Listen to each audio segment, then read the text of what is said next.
Welcome to On the Edge with April Mahoney Brains. Here, this is the spot where the conversations are pointed, the guests are sharp, and the responses are never dull.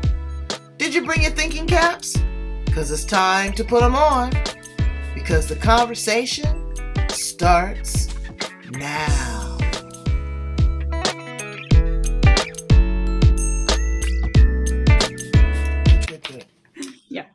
Welcome to On the Edge with April Mahoney Brains. We are here at the spot where the conversation is pointed and the guests are sharp and the responses are never dull. And today we have Juliann Gumulak Smith. And I am so glad to have her. We're going to talk about one of our maybe favorite or least favorite things is finance. The reason why I say finance is one of our least favorite things is because people don't know how to make money work for them. You know, I'm into a big kerfuffle with my daughter right now. I've taught her financial literacy, how to adjust the interest rates, how to save, how to invest, how to pay yourself first, how to have good credit. And it seems like it is landing on deaf ears. People don't want to take the responsibility, and with the ensuing increase in interest rates again, you better pay attention to this kind of stuff. Negotiating and leveraging your dollars is an absolute must. You want long-term investments for when you retire. You may even want some short-term investments. You may even don't even understand what the stock market is or other vehicles like insurance and cryptocurrency. There's a whole lot of stuff under this big umbrella called finance. So we're going to touch the surface on some of those because Juliann is an expert in her field. I'm so happy to have her here with us on the edge. How are you, Juliann Gumulak Smith? Doing great, April. Thanks so much for having me. Well, I'm glad to have you and that little dog. He's at my feet, so he's, my little silent companion right now. So let me see. Put him up here. I want everybody to meet him. Come here.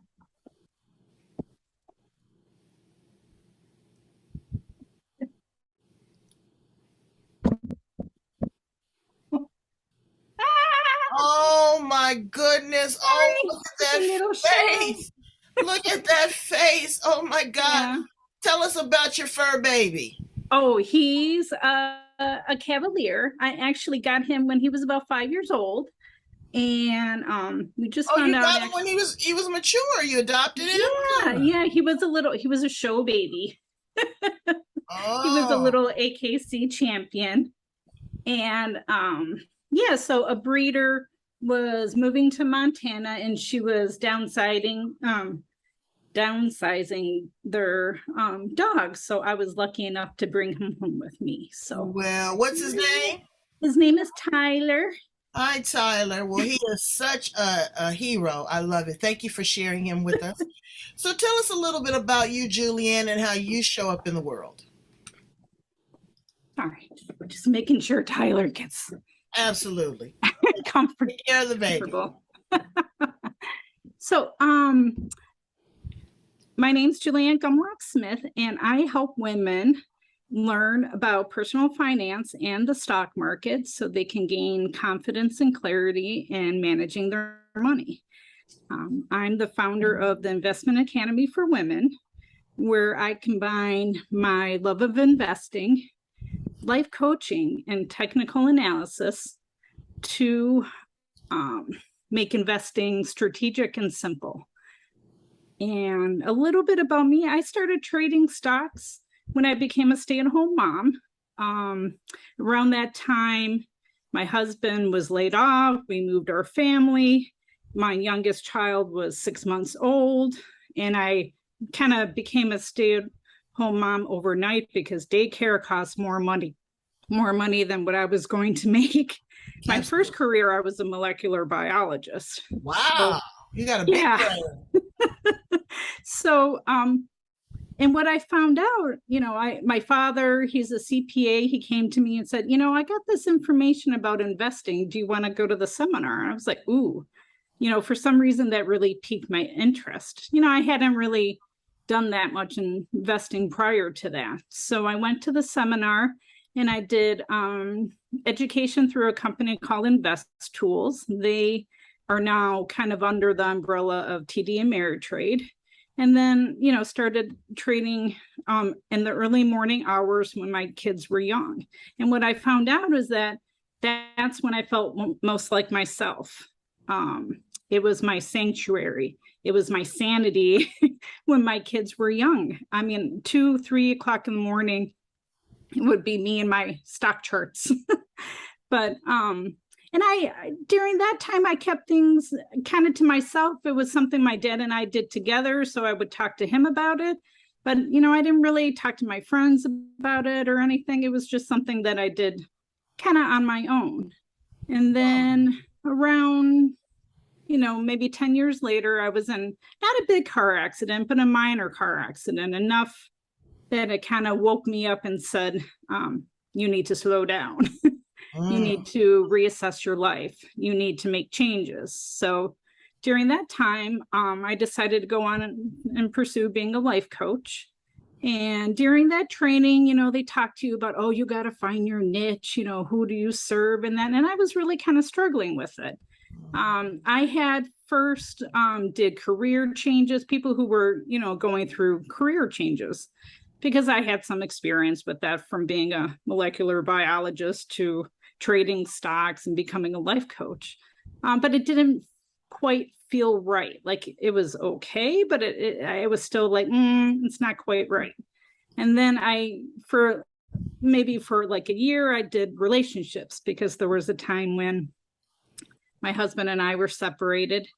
And so I had some insight into what you go through when you're separated and how you can bring that back together. And then, that still didn't quite feel right. And then around that time, a lot of people that I knew either were being separated or going through a divorce. And when they would talk to me, they would always bring up money to me. I don't know why, but, it would be someone who's never managed their money before, or, they don't know what to do with their retirement account from the divorce, or they just really didn't know how to manage their money because either they never had to, their partner had taken care of it, and now they're thrown into, what do I do now? So that's when I realized that was my life's purpose. That's when I realized what I knew about the stock market and personal finance. Not everyone knew. I kind of assumed everyone did. And that has shifted my, okay, this is what I meant to do. This is who I serve. And this is, and the questioning of what my life purpose has stopped now. So I don't question that anymore. It's more, how can I get this information out to people now? How can you serve? Well, I appreciate that, because I want to touch on a couple of things that you said. Number one, bravo for being able to have the capacity to edit, filter, and shift and scale.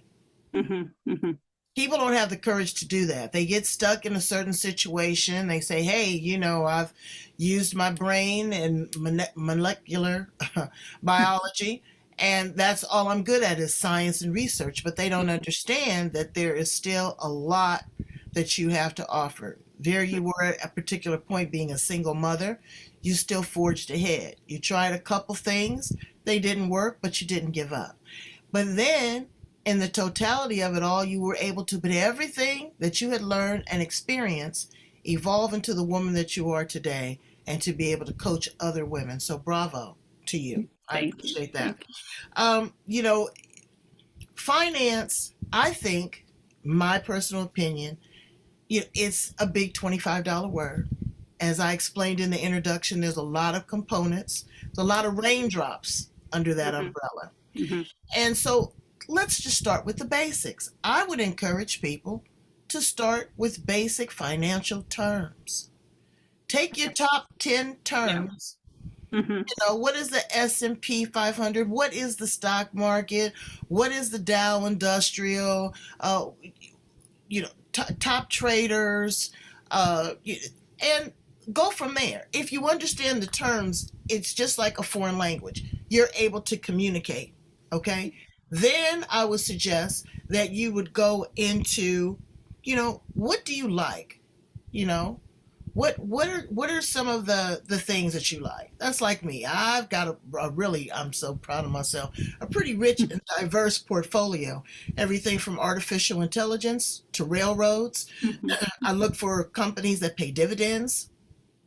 Um, I've even got penny stocks that I have seen Mhm. explode, and so that's fun. You can get into the market with not a lot of money. You want to look at your risk tolerance. How Mhm. much of this money are you able to essentially gamble with? Because it Mhm. is a gamble, but it's one that you need to hold, fold. You may not be like me and Juliann, that's up at 2 or 3, because I'm up with you, 2 or 3 o'clock in the morning before the stock market opens to have your trades in for the day. You can do this without a broker, but you need to be smart. So take a little bit of money and do it, and then work from that. Work with people like Juliann when you're looking at big chunks of stuff, because she's going to give you suggestions. We can't get ourselves in a liability and tell you specifically what to invest in, because if it goes south, then you're looking at us with a side eye. Okay, but we can give you directions. We can give you what the market has projected. Listen to the Bloomberg report. All these things are great. Let this be a part of the conversation. Tell us a little bit, give us a few more suggestions. And you also have 7 steps to financial success. Let's touch on that a bit. Yeah. So what I like to start off with people, it's a very simple step, but it's know where your money is. It sounds simple. Maybe this won't apply to you, but there are so many people, they don't know where their previous IRA is from their previous employer. They never rolled it over. They think it's with that company, or they have an old savings account that they never closed, or they have, money that was set aside when they were kids that they didn't know about. So I like people to begin with know where your money is. An example of this, I've had my husband recently, we were looking at our financials and everything. And he, usually handled his retirement, and he was so sure, I think I rolled that over. I'm not sure. Sure enough, I was like, you gotta, find this out. And it ended up being, he didn't roll everything over. He left a portion in that account that he would have never addressed. And I think it was like $4,000 when he first put it into the account, and it was $18,000 now. Oh, So yummy. it's like, yeah, you got to know where your money is. People they just forget. The other thing I find a lot with people is that they don't want to look at their debt. No. They don't, there is so much fear and shame that I get feedback from with my clients. And I like to say, you own what you owe. Just own it. Just own it. There's no shame. It is just data. It is just information. It does not define who you are. And the more you don't look at it, the more you can't do anything about it. The more you put it off, another year of interest, another, unattainable, getting that under control. And it also, when you don't look at your accounts, your mind is already thinking about it. So it's taking up all this mental space. That if people just and it's causing stress and anxiety. Oh yeah. No, Because you're getting done notices in the mail, your credit is going bad. And again, if you pick up the phone and call these individuals, they're willing to negotiate. Mm-hmm. Really, they Absolutely. Are. They want you off their books as much as you want to be off their books. And interest rates now are just astronomical. I've seen like 27% this past month on some of these. Yeah, on an in-store credit card. And that's really hard to get ahead of. Okay, while you're at that point, and I hate to interject, explain to people right now, what is interest rates? I know it in and out. People don't understand the cost of doing business, right. The cost of buying on credit. Right. Yeah. So let's say you owe $100 on that credit card. By the end of the month, that'll be $125. if it was a 25% interest. See? And Yeah. then when you pay $25, now it is an additional 25% on 75. So that interest is calculating every month Right. on those balances. And if you pay the minimal, you're still behind the 8 ball. Mm-hmm. Mm-hmm. Okay. I mean, it's terrible. Step number 3. I'm sorry. Oh, no. I just, on that last point, there's an investor called Scott Pape, and he talks about the physical stress on a body under that, not dealing with debt is equivalent to torture. That is basically what they have found. The physical stress on people is equivalent to being tortured. Okay. The third one I like to also talk about is money mindset. You know, lots of us have things passed down from either our families or society or generational that, you know, not every family interacts with money the same way. So I think what I was told as a child was just like mortgage and car payments are okay in debt, but everything else is not. You know, but not everyone, you know. Well, and then this is a situation that I ran into was my mother made money seem like it grew on trees and you could just walk and pick it off. It was not a problem. My father was tighter than Fort Knox. He could go and he could feel whose face was on the bills in his pocket. He was so tight. So there was a lot of mixed messages there. So as I evolved in my own personal finance, I knew my father taught me about interest rates, different type of currencies, you know, I was educated on that, but still I was a spendthrift because my mother made it seem like it was okay. And my mother only had an 8th grade education. She was smart, she was savvy, but she did not have the wherewithal and the bandwidth to really understand, you know, what the finances were. So long story short, I got into a kerfuffle myself, and I wrote myself a letter to my money, and my money wrote me back. And the dialogue in between there set me free. So I get the first 3 steps automatically. Know where your money is. Look at your money and your money mindset. Money is nothing but a vehicle of exchange. It's energy. And I like the thought shift of, you know, from people saying I can't afford that to shifting it to how can I afford that? Absolutely. You know, and it's really posing a problem to your mind that your mind wants to solve. You know, it really kind of opens you up to, you know, experimenting and being open to ways to have a better relationship with money. Yeah, I know for a long time, my money mindset was kind of actually kind of dark. I had a family friend who their family contributed to a community center in our area, and their name was up on the wall. And I remember standing there with my kids and I thought somehow I missed the boat. So that was like my thought for like, I don't know, a good 5 years. Somehow I've missed the boat. And or another one would be I would be on a carousel and, you know, you reach for the ring and I would always miss it. You know, I was, you know, always missing things. And so I had to do a lot of, you know, catch my thoughts. It's sometimes, you know, it's kind of subconscious. You don't always know you're having it. And so if you can just catch them, that can stop going down like a rabbit hole. And now when I have those thoughts, I like to think, why not me? So that kind of shifts, why not me? I always ask myself, how can it get any better than this? And what else is possible? And I ask myself that regularly and often every day, no matter what it is. How can it get any better than this? And what else is possible? Because you can shut down that negative chatter. But again, like you said, you have to catch it.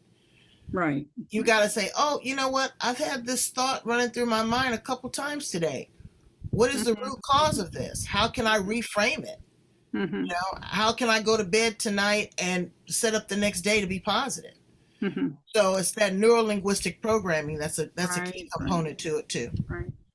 I also, there's something Oprah said, I don't know, about a month ago. It was her, a mantra that she tells herself. And she had, the world is always working out for me. Mm. And I like that because, being in the business, you can get discouraged, if something doesn't work out or, thing come up. I like to remind myself the world is always working for me, even though it might not look how No, you think it right. should And be. those obstacles are really your best teachers. Hmm. As my mother would say, what don't kill you only makes you stronger. Hmm. So, Yeah. but you have to look at those as a blessing because every opportunity is not the right opportunity. And sometimes when you're halted in the middle of that, that's a warning sign. It gives you an opportunity to adjust. Hmm. It gives you an opportunity to say no. No is a, Hmm. a, a complete sentence, brains. Um, or to go full throttle and say, yes, Julianne, sign me up for that. Let's go for it. Because it feels good. Hmm. Hmm. All right. Where are we at? Are we on Okay. number I think we're 4? on number 4. Mm-hmm. So number 4 is getting a financial education. So you touched on this with your daughter. Is some states high schoolers are required to take like a personal finance course, but many are not required. So you kind of go out in the world not really knowing that much. I remember when I wrote my first check, I signed my name in the wrong spot because I had never written a check before. Mm. I Or know nobody uses checks now, but yeah, that. I do.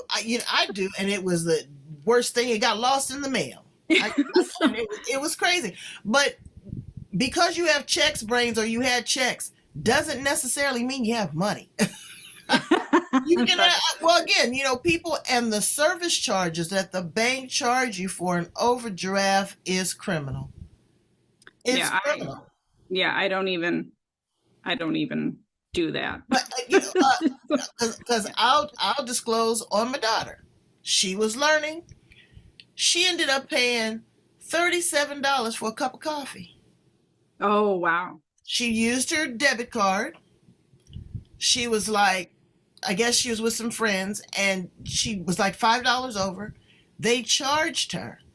They charged her an overdraft fee. Oh my Well, I goodness. went to the bank and disputed it with them. But I told her, I said, you have to understand, even with these debit cards, you have to know what you are spending. And if you have an automatic overdraft attached to that, and Mm-hmm. you're not paying attention to what's going on, you can have yourself in a pickle at the end of the month. Mm-hmm. And that's how banks make their money. That's right. They are making it off you. You're paying for their cruise. So Mm-hmm. Wow. oh That's yeah. it was awful. So again, like you said, the education as far as the terms, what this Right. means, looking at your statement, understanding what those charges actually are. Some banks even now charge a teller fee when you go inside the branch and you deal directly with the teller. They charge you for that.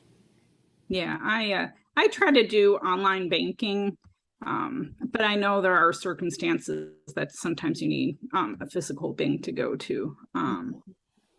But with the financial education, it gives you a foundation so you can have meaningful conversations, whether it be with your financial advisor, your family, your partner. Um, if you don't have really anything well, if you don't know the language, that's actually so there are plenty of personal finance courses out there. What I like people to look for, I offer one, but I like people to have a personal finance section. I also like a section on learning the language of investing. And I like people to have an introduction to the stock market. I mean, it doesn't have to be all technical analysis and, what's the MACD and the 50-day, it doesn't have to be all that, but enough that you can have a meaningful conversation. Like everyone's risk tolerance is different, but if you don't have that background information, you're not going to be able to tweak what you want to do with your money without that basic information to move forward. Absolutely. I agree. 5.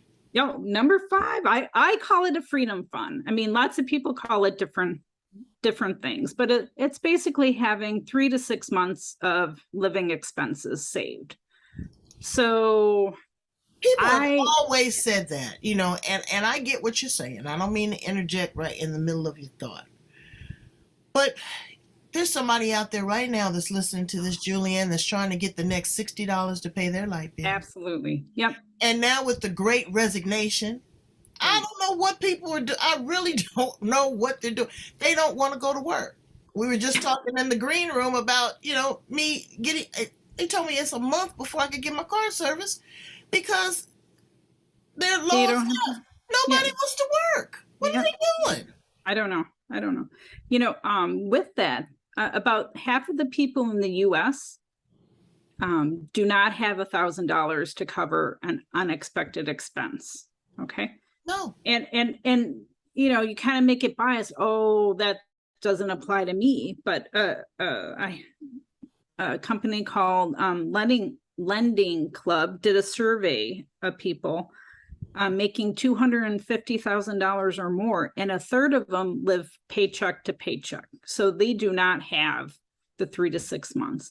And, when I call it a freedom fund because like I said, I was kind of, I was a molecular biologist and so I was kind of like, I never wanted to be in a job that didn't serve me. And I never wanted my husband to be in a job that didn't serve him. I never wanted to feel trapped by a job, I guess.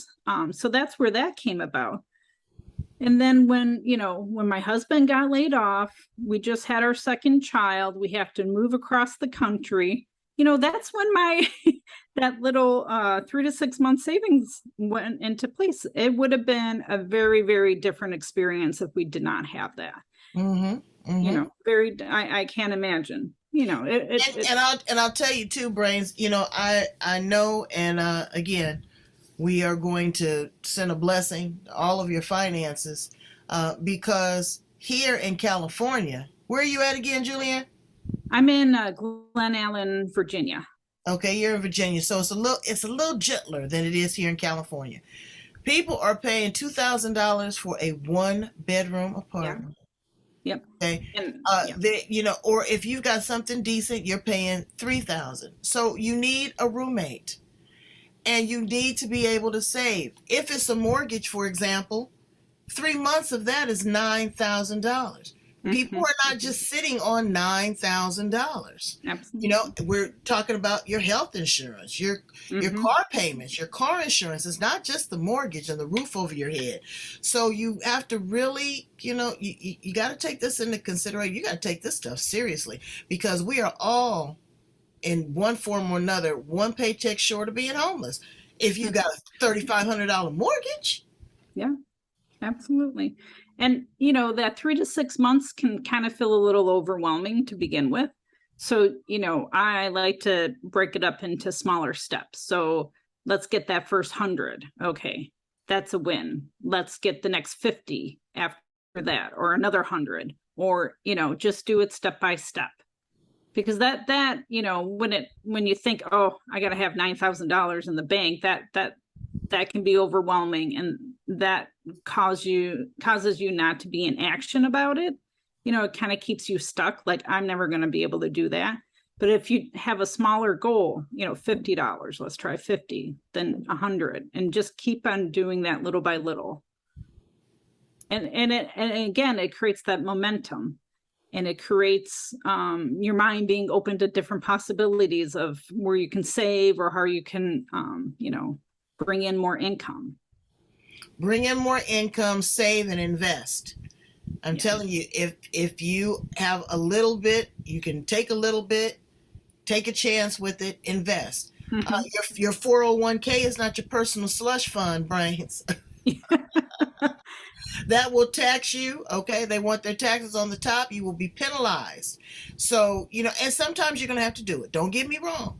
Okay, I've had to tap into mine in the past. But once I looked at the cost of doing business on that and the tax liability, I needed the money. I had to do that, and I was able to offset some other things so that it leveled out at the end of the year. But that's where financial planning comes in, is how to negotiate that. Talk to a financial planner like Juliann and say, hey, you know what? I'm sinking here. I'm going to have to do this. What do you think long term? How much of this? Don't, you got 20 grand. You don't need all 20 grand. If you need 5, get 6 and leave that other 14 in there to work. Am I correct? Yeah, I think the next one actually touches on that. The investing part of it is how to grow your money, because I think a lot of us have been taught to save. That's our mindset, instead of grow. We are so adversely affected by risk that we end up being stuck where we are because we're not willing to make investments. I mean, I know right now it's hard. I mean, I think the S&P 500, maybe it's down, I don't know, 18 to, I'd have to check it today, but let's say it's down 20% for the year. But if you still continue, if you have a 401k matching account with your company, I like to tell people, that's an easy way you can just double your money. Whatever they're contributing and what you contribute. So even when the stock market is going down, you're doubling your money just from them kicking in a certain percentage. And I like people that get certain things on autopilot. So recently I, saw the movie Maverick, so Top Gun Maverick. So I have a lot of. It was yummy, wasn't it? Good. It was. So good. I have all these metaphors for autopilots and things like that. But really, it's setting money aside every month and doing like an autopilot. You don't even see that money; it just goes to your retirement account or an investment account or your debt account that you need to build up to pay off credit card. And it's one of those, there's a line in the movie, don't think, just do. And that's what I want people, if you're thinking about, I should really do this. Again, it's taking up mind space. It puts you into, you're thinking about it, but not doing it. I want to shift people from thinking about it to doing it. And just having things on auto pay can really, really get you, not so much on I shouldn't say auto pay, but auto like investing. Right. Yeah, because. And learn how to read your statement, brains. Learn. And everybody's different, but I invest in things I like. I invested in Zoom a long time ago. I invested in Canadian Railroad a long time ago. Utility stocks, Disney, Walmart. So all those things. And again, I'm not saying that I've got thousands of shares, which I did, but when they pay a dividend, that's when they pay you out. I just automatically have that roll back in and reinvest it. And it just grows and grows and grows and grows. And it's so fun. You can sell something and buy something else. Take a chance. Again, you don't have to have, $100,000 or even $1,000. You can start with a couple hundred, see how it works for you, get the education, and then let that grow and keep flipping it. Right, Juliann? Yep. Always start small and you get a win. And that just, again, it builds the momentum. But also have a financial expert or counselor or coach look at what your current investment are investing in when it comes to your 401k, because that's your long term. Are you in a small index fund? Understand what those terms are, what your risk tolerance is, how long is it going to be before you're retiring, what you're investing. And again, every company I've ever worked for, that's the first thing I did when I was eligible, was to get that match. That's free money. Work for a company. Sometimes when you're applying for a job, they have IPOs, initial public offering.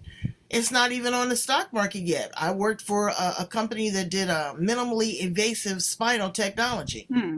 When it went public, I was happy. I did Qualcomm. I was happy. Yeah. I've had some delicious ones. And what I've been able to do is that's why I was able to become an entrepreneur, is because I was able to pull down those investments, that money, still pay the taxes on it, still live on it, and still be happy. Yeah. Great. Yeah. Yeah. Um, So where are we at? 2, 4. We're at number 7. yeah, no, that number 7. And my number 7 is leaving a legacy. So, and I mean more than, oh yes, have a will, have a trust. But it again, it goes to how do you want people to remember how you interacted with money? What are you passing down to your family? You know, is this the legacy you want to leave for your children? Well, can I have a conversation with you, real time brains and Juliann? Sometimes folks ain't worthy. And you know what? And I say this, and I'm talking to the Black folks right now. Generational wealth is something that we are really focusing on as a culture and as a community. We were not afforded those luxuries back in the day during the slave trade. We got the sloppy seconds. When we got a piece of land or a piece of property, it was kept within the family. That was cherished. That was honored. I see so many of us that do not have a living will and trust, that have not made that little $500 to $700 investment to make sure that it is kept in the family, and that Uncle Bobby and Aunt Susie and Cousin Kim come in and go in probate, and the attorney gets everything and you get nothing. However, when somebody is setting you up, you better appreciate it, because people are watching how you treat them when they are alive. They're not waiting for you to be dead. You know, I watched this show called Succession on Netflix. It's awesome sauce. These are people with tons of money, but they're looking at the interaction and how you treat the person that's setting up the legacy that's going to leave you the money. And I'm also looking at, if you can't handle the money when I'm alive, I know you're going to run through it when I'm dead. So setting up this legacy is all great, but take that very, very seriously, because it could be somebody like, what's your dog's name? Tyler. The animal shelter. There are people that leave legacies, big chunks of money, to nonprofit organizations.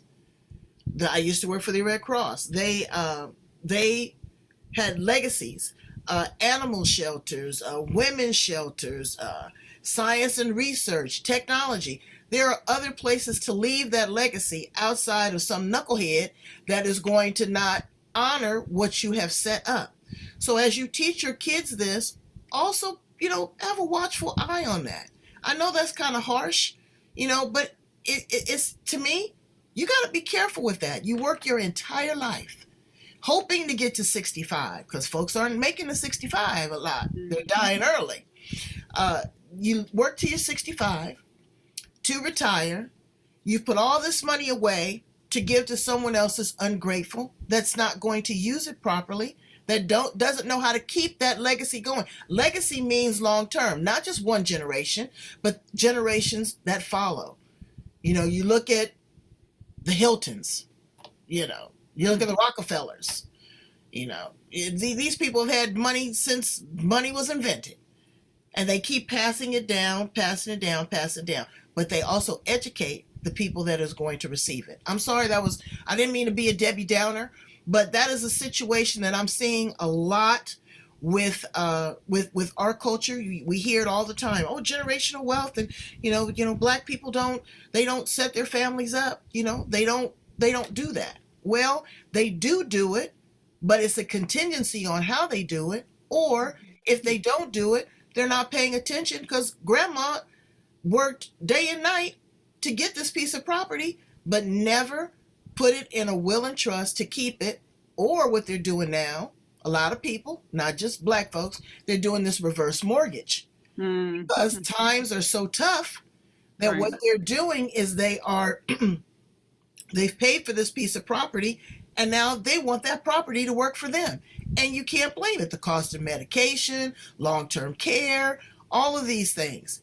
We can't project what's going on. The United States economy, I just came from Europe, is scary. It's scary. So when we look at that, we really need to work with someone like Juliann on these 7 steps. Know where your money is, look at your money mindset, get an education, have a freedom fund, learn to invest, and create a legacy.